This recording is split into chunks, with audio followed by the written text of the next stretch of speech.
ফ্লেভারে চাই chocolate truffle with hazelnut paste, অথচ দাম শুনে দরাদরি। এটা কি ঠিক? বাই দ্য ওয়ে, হাই, আমি Baishakhi from Kolkata near Chinatown, আর এই হলো আমার বেকড উইথ বৈশাখীর আজকের প্রেজেন্টেশন। বার্থডে, অ্যানিভার্সারি বা যে কোনো পারপাসে কেক অর্ডার করতে চাইলে স্ক্রিনে দেওয়া নাম্বারে আমার সঙ্গে যোগাযোগ করতে পারো।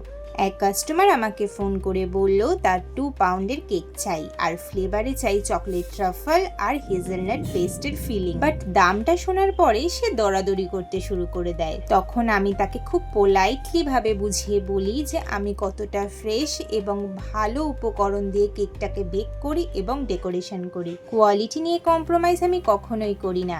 বিষয়টা বোঝার পরে কাস্টমার আমার ন্যায্য প্রাইসে কেকটা নেওয়ার জন্য রাজি হয়। আমরা হোম বেকাররা প্রায়শই এই দরাদরির শিকার হয়ে থাকি, আর এটা থেকে বাঁচার একমাত্র উপায় হলো কাস্টমারদের খোলাখুলি বলে দেওয়া যে ভালো জিনিস খেতে গেলে অবশ্যই ভালো দাম দিয়েই খেতে হবে। টাটা।